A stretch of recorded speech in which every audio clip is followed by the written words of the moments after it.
राधे राधे, जय श्री कृष्णा। मैं सीमा सिंह बड़ों को चरण स्पर्श, छोटों को प्यार और बराबर वालों को नमस्कार करती हूँ।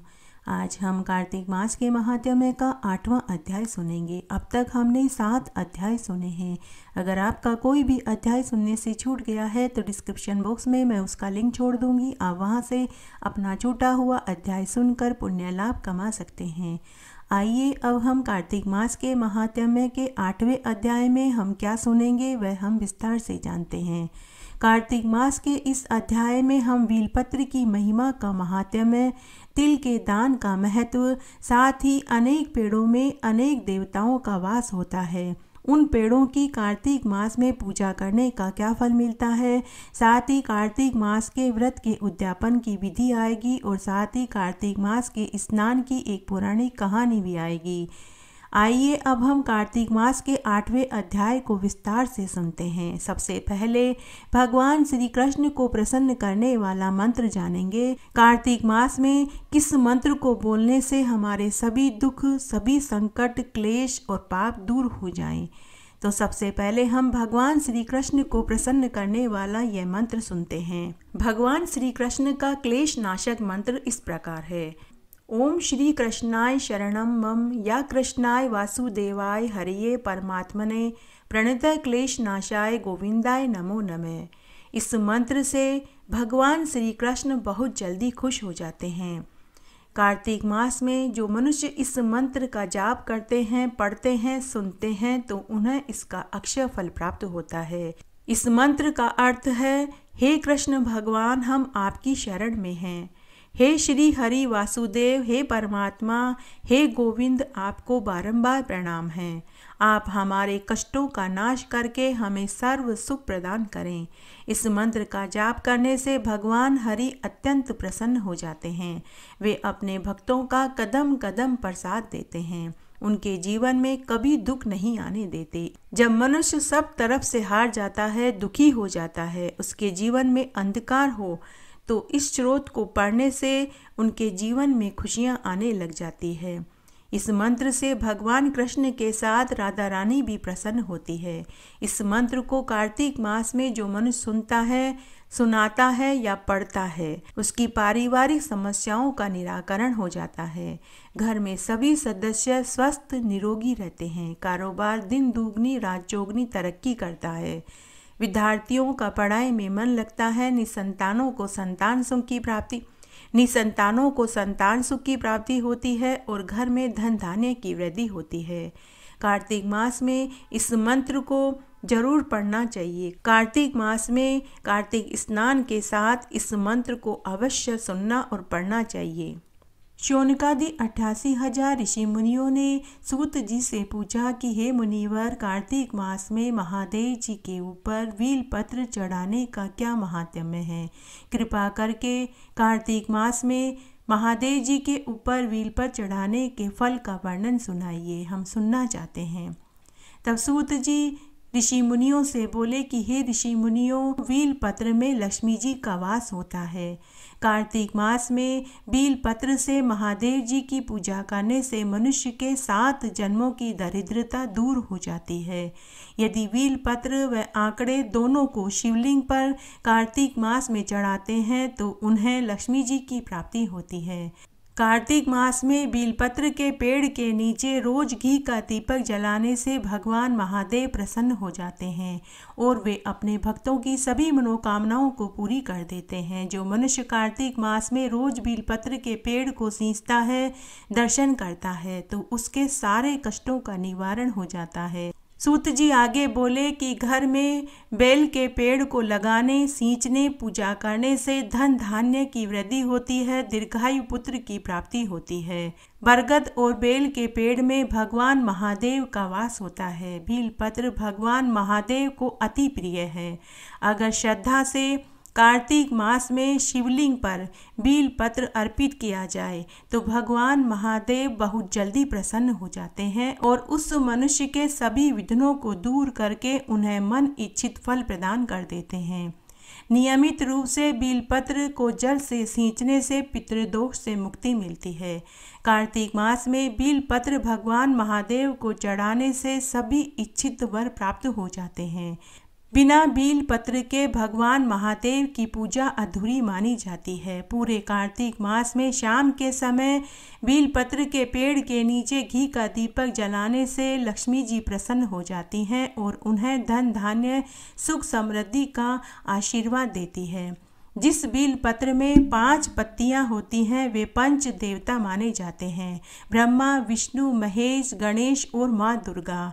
4 पत्ती वाले बील पत्र 4 वेदों के सूचक होते हैं और 9 पत्ती वाले बील पत्र नवदुर्गा का रूप माने जाते हैं। जो व्यक्ति बील पत्र का रोपण, पोषण, संवर्धन करता है उसे साक्षात महादेव जी के दर्शन होते हैं। स्कंद पुराण के अनुसार बील पत्र की उत्पत्ति माता पार्वती के पसीने की बूंद से हुई थी। जिस प्रकार तुलसी में माता लक्ष्मी का वास होता है वैसे ही बील पत्र में माता पार्वती का वास बताया गया है। मूल तो ब्रह्मा रूपाय, मध्य तो विष्णु रूपिणे, अग्रत शिव रूपाय, बिल्व वृक्षाय नमो नमः। जो मनुष्य बील पत्र के पेड़ को घर में लगाते हैं, रोज सींचते हैं, पूजा करते हैं, उन्हें समस्त तीर्थों में जाकर स्नान करने, दर्शन करने जितना फल मिल जाता है। बील पत्र की पूजा करने से विद्या चाहने वाले को विद्या, धन चाहने वाले को धन, पुत्र चाहने वाले को पुत्र और मोक्ष चाहने वाले को मोक्ष प्राप्त होता है। रोज 1 लोटा जल बीलपत्र के पेड़ में चढ़ाने से मनुष्य के सारे पाप धुल जाते हैं। बेल के पेड़ की जड़ की मिट्टी कार्तिक मास में मस्तक पर लगाने मात्र से कभी उस मनुष्य का अमंगल नहीं होता। बीलपत्र के पत्तों को तोड़ते समय ओम नमः शिवाय मंत्र बोलते हुए बीलपत्र के पत्ते तोड़ने चाहिए। अमावस्या, अष्टमी, चतुर्दशी, सोमवार को बीलपत्र के पत्ते नहीं तोड़ने चाहिए। कार्तिक मास में बेल के पेड़ के नीचे घी का दीपक जलाने तथा जड़ में दूध व काले तिल चढ़ाने मात्र से ही मनुष्य की सभी मनोकामनाएं भगवान महादेव पूरी कर देते हैं। भगवान शिव भांग, धतूरा, आंकड़ा, बीलपत्र से ही प्रसन्न होते हैं। भगवान महादेव पर कार्तिक मास में 1 बीलपत्र चढ़ाने का फल 1 मुखीय रुद्राक्ष जितना फल देता है। अगर कार्तिक मास में बीलपत्र को गंगा जल में डुबोकर बजरंग बली को अर्पित किया जाए तो समस्त तीर्थों का फल प्राप्त होता है। बीलपत्र को घर की तिजोरी में रखने से लक्ष्मी जी की प्राप्ति होती है। कहते हैं कि महादेव जी को 1000 कमल पत्र चढ़ाने से जो फल मिलता है वही फल 1 बीलपत्र शिवलिंग पर चढ़ाने से ही मिल जाता है। सभी ऋषि मुनियों ने सूत जी से पूछा कि हे मुनिवर, हमने सुना है कि भगवान अलग अलग पेड़ों में वास करते हैं। कृपा करके आप हमें उन पेड़ों के नाम और उन पेड़ों के पूजने से क्या फल मिलता है वह विस्तार से सुनाइए। तब सूत जी बोले कि हे ऋषि मुनियों, यह तुमने बहुत अच्छा प्रश्न किया है। अलग अलग पेड़ों में अलग अलग देवताओं का वास होता है। कार्तिक मास में इन पेड़ों की पूजा करने का अक्षय फल मिलता है। तुलसी, केला और आंवले के पेड़ में लक्ष्मी जी और विष्णु भगवान का वास होता है। कार्तिक मास में रोज इनकी पूजा करने से घर में धन धान्य सुख वैभव में वृद्धि होती है। बरगद और बेल के पेड़ में महादेव जी का वास होता है। मनोकामना पूर्ति के लिए कार्तिक मास में बरगद और बेल के पेड़ की पूजा करनी चाहिए और दीपक जलाना चाहिए। शमी के पेड़ में शनिदेव का वास होता है। शनिवार के दिन सरसों के तेल का दीपक शमी पेड़ के नीचे जलाने से शनि महाराज की कृपा मिलती है। कार्तिक मास में शमी पेड़ के नीचे शनिवार को सरसों के तेल का दीपक जलाने से मनुष्य के जीवन के सभी दुख दूर हो जाते हैं। कदम्ब के पेड़ में लक्ष्मी जी का वास होता है। धार्मिक मान्यता के अनुसार कदम्ब के पेड़ के नीचे यज्ञ हवन करने से माँ लक्ष्मी की विशेष अनुकंपा प्राप्त होने लग जाती है। हे ऋषि मुनियों, हरि हरि दुर्वा भगवान गणेश को बहुत अधिक प्रिय है। बुधवार के दिन भगवान गणेश को हरि हरि दुर्वा चढ़ाने से उस व्यक्ति के सभी विघ्न संकट भगवान गणेश दूर कर देते हैं। पीपल के पेड़ में 33 कोटि देवी देवताओं का वास होता है और बांस का पेड़ भगवान श्री कृष्ण का प्रतीक है, क्योंकि बांस से भगवान कृष्ण की बांसुरी बनती है। शादी, जनेऊ, मंडप सभी में बांस का प्रयोग किया जाता है। इसलिए कार्तिक मास में शनिवार के दिन पीपल के पेड़ के नीचे सरसों के तेल का दीपक जलाना चाहिए। सूत जी ऋषि मुनियों से बोले कि हे ऋषि मुनियों, एक दिन राजा पृथु ने नारद मुनि से पूछा कि हे नारद मुनि, कार्तिक मास में तिल के दान की क्या महिमा है, कृपा करके हमें बताइए। तब नारद मुनि ने राजा पृथु से कार्तिक मास में तिल के दान के महात्म्य को सुनाया। हे ऋषि मुनियों, आज मैं तुम्हें उसी महात्म्य को संक्षेप में सुनाता हूँ, तुम ध्यान से सुनो। कार्तिक मास में काले तिल का दान करने का बहुत पुण्य फल मिलता है। काले तिल और सफ़ेद तिल मिश्रित लड्डुओं का कार्तिक मास में दान करने से मनुष्य की सभी परेशानियां खत्म हो जाती है। एक पौराणिक कथा के अनुसार अपने पिता के क्रोध को शांत करने के लिए शनिदेव ने काले तिल से पूजा करी थी। इससे सूर्य देव का क्रोध शांत हो गया था। मनुष्यों को भी काले तिल का दान अवश्य करना चाहिए, चाहे वह अमीर हो या गरीब हो। जो मनुष्य कार्तिक मास में तिल से बने व्यंजन ब्राह्मणों को भोजन में कराता है, उन्हें सुमेरु पर्वत के समान धन धान्य की प्राप्ति होती है। तिल का दान करने से अग्निष्टोम यज्ञ करने जितना फल मिलता है। जो व्यक्ति कार्तिक मास में गरीबों को तिल दान करता है, उन्हें गोदान करने जितना फल मिल जाता है। हे ऋषि मुनियों, कार्तिक मास में तिल से तर्पण करने से मनुष्य का पितृदोष शांत हो जाता है। तिल दान करने से सुख सौभाग्य में वृद्धि होती है। तिल का दान करने से मनुष्य को अगले कई जन्मों तक दुख नहीं उठाने पड़ते। कार्तिक मास में तिल दान से दुर्भाग्य, दरिद्रता दोनों का नाश होता है। तिल सभी धान्यों में पवित्र धान्य है। तिल से स्नान करने, तिल का उपटन करने, तिल से हवन करने, तिल से तर्पण करने, तिल का भोजन करने और तिल का दान सबसे श्रेष्ठ है। जो मनुष्य कार्तिक मास में तिल का दान करते हैं, उनकी सभी गलतियां, उनके सभी पाप कर्म भगवान विष्णु माफ कर देते हैं। कार्तिक मास में तिल का दान करने से घर परिवार में खुशहाली बढ़ती है। काले तिल का दान सभी दानों में शुभ फल देने वाला बताया गया है। पितरों को तृप्त करने तथा देवताओं व ऋषि मुनियों को काले तिल का तर्पण करने से वे प्रसन्न हो जाते हैं। काले तिल व कुशा से पितरों का तर्पण करने से पितरों को वैकुंठ का वास मिलता है। हे ऋषि मुनियों, तिल भगवान के पसीने से व कुशा रोम से उत्पन्न हुई है, इसीलिए तिल सर्वश्रेष्ठ है। तिल को देवों का अन्न कहा गया है। तिल बिना श्राद्ध कर्म अधूरा बताया गया है। मान्यता है कि तिल का दान सोने के दान के बराबर फल देता है। बिना तिल के पितर जल ग्रहण नहीं करते। कार्तिक मास में किसी भी चीज का दान करें, लेकिन थोड़े से तिल हाथ में लेकर उस चीज का दान करने का अक्षय फल मिलता है। श्राद्ध के समय पितरों के निमित्त जल में काले तिल डालकर तर्पण करने के पीछे ये मान्यता है कि काले तिल को देवताओं का अन्न कहा गया है और जल को मुक्ति का साधन बताया है। शास्त्रों में मान्यता है कि काले तिल की एक मुट्ठी दान करने से 100 किलो सोना दान करने जितना फल मिलता है। इसलिए जल के साथ काले तिल से पितरों को तर्पण करने से पितरों की आत्मा को तृप्ति प्राप्त होती है। हे ऋषि मुनियों, अगर कुंडली में पितृ दोष है तो अमावस्या के दिन पितरों को काले तिल से तर्पण देने से पितृ दोष दूर हो जाता है। इसके साथ ही अमावस्या को सरसों का तेल, तिल, चावल, जूता, छाता, चने की दाल, काले उड़द की दाल, अन्न, वस्त्र दान करने से पितृदोष से मुक्ति मिलती है।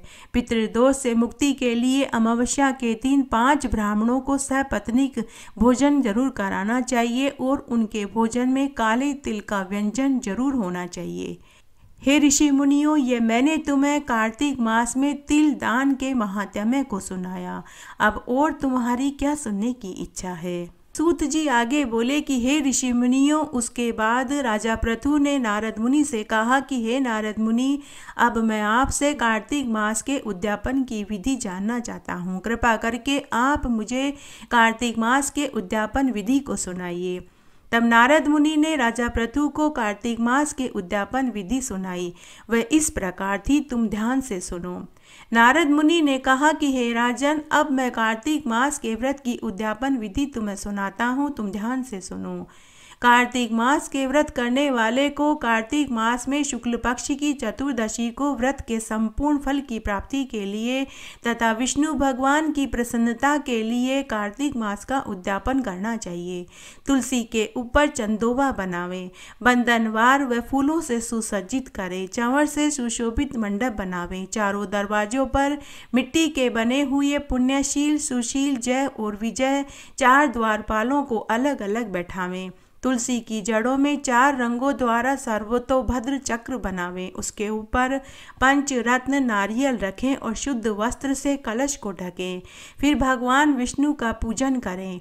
द्वादशी को भगवान विष्णु जागे थे, त्रयोदशी को देवताओं ने उनके दर्शन किए थे, चतुर्दशी को देवताओं ने उनका पूजन किया था, इसलिए भगवान विष्णु की उद्यापन पूजा की जाती है।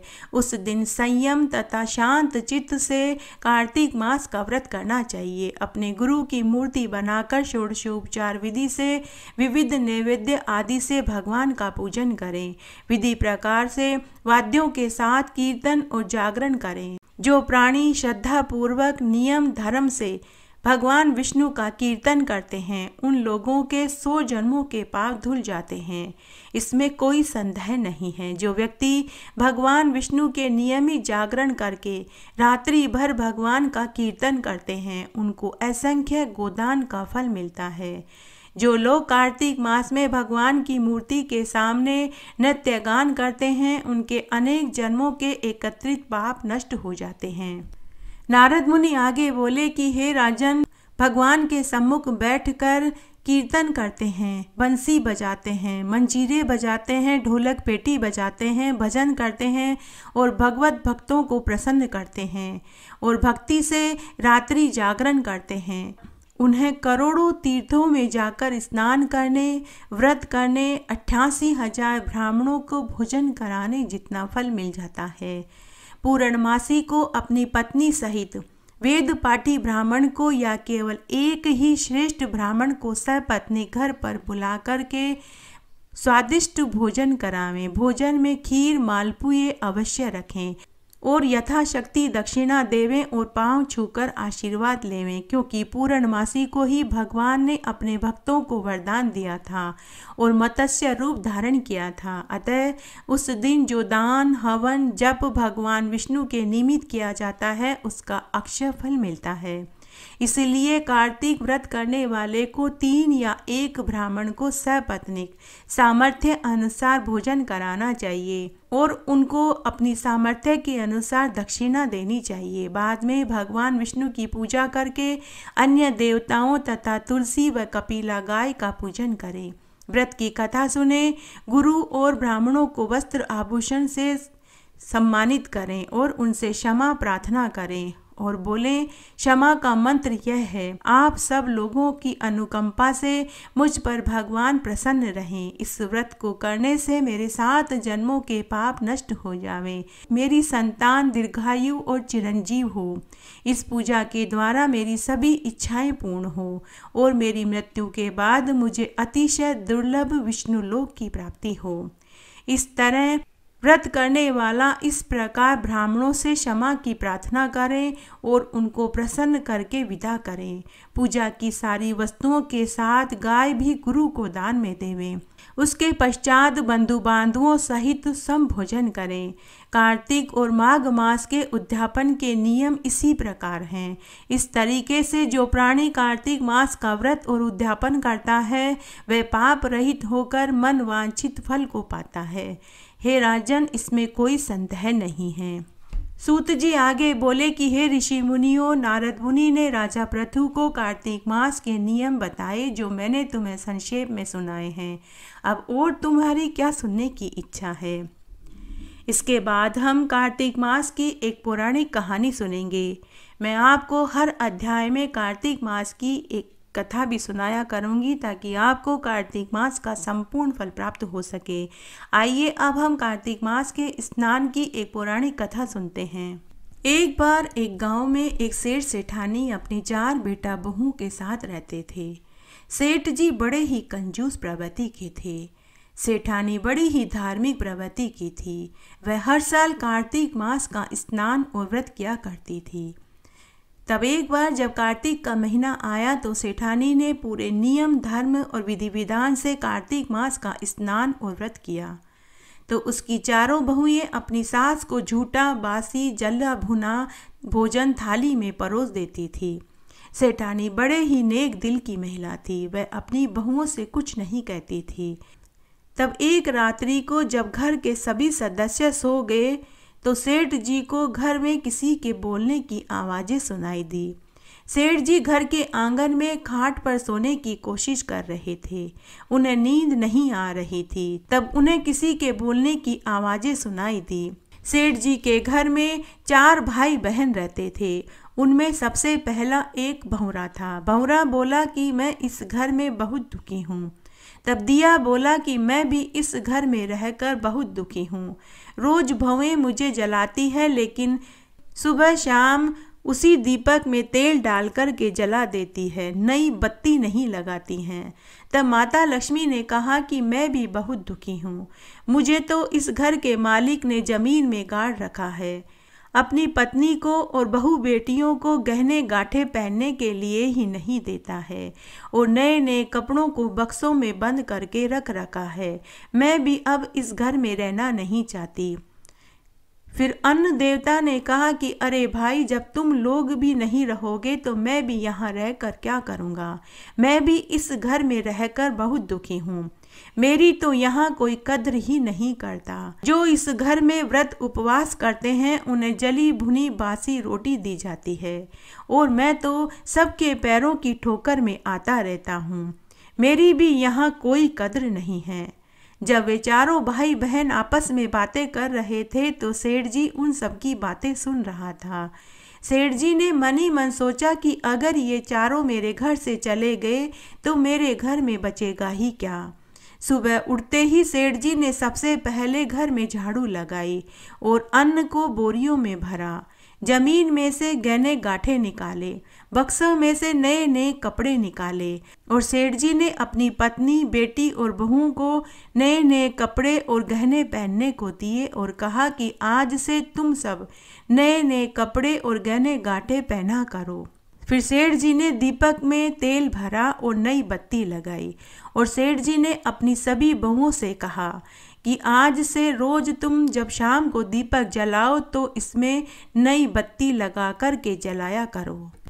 फिर सेठ जी ने अपनी सभी बहुओं से कहा कि बहुओं, आज के बाद घर में जो भी व्यक्ति व्रत उपवास करे उसे झूठा भोजन, ठंडा बासी भोजन और जली हुई रोटी कभी मत परोसना। उसे गरम स्वादिष्ट भोजन परोसना और साथ में मीठा भात, गुड़, खीर, हलवा भी दिया करना। तब सभी ने ऐसा ही किया। इस प्रकार पूरा दिन बीत गया। उस दिन सेठ जी की बेटी और बहुओं ने और सेठानी ने नए नए कपड़े पहने और नए नए गहने पहने। बहुओं ने अपनी सास को स्वादिष्ट भोजन थाली में परोसा और शाम को दीपक में नई बत्ती लगा कर के दीपक को चासा। इस तरह पूरा दिन बीत गया। रात्रि को सेठ जी वापस आंगन में खाट डालकर सोने का नाटक कर रहे थे और उन 4 की बातें सुनने की कोशिश कर रहे थे। अर्धरात्रि में सेठ जी ने उन 4 की आवाज़ सुनी। वे 4 बातें कर रहे थे। तब वे कह रहे थे कि अगर सेठ जी के घर में ऐसा ही चला जैसे आज हुआ तो हम यहीं रहेंगे और इस घर को छोड़कर कभी नहीं जाएंगे। ऐसा सुनते ही सेठ जी को बहुत प्रसन्नता हुई। सेठ जी ने निश्चय कर लिया कि अगर मुझे इनको घर में रखना है तो मुझे इन 4 भाई बहनों को सुखपूर्वक रखना होगा और यह नियम सदा के लिए घर में रखना होगा। और सेठ जी खुशी खुशी सो गए। जय हो कार्तिक के राधा दामोदर भगवान की। हे कार्तिक के राधा दामोदर, जैसा सुख आपने सेठ जी को दिया वैसे सबको देना। कहानी कहने वाले को, सुनने वाले को और हुक्कारा भरने वाले को। इस प्रकार आज मैंने आपको कार्तिक मास का 8वां अध्याय सुनाया। आशा करती हूँ आपको ये ज़रूर पसंद आएगा। मेरे साथ बने रहने के लिए आपका धन्यवाद। आगे के अध्याय के लिए भी आप इसी तरह मेरे साथ बने रहें। धन्यवाद।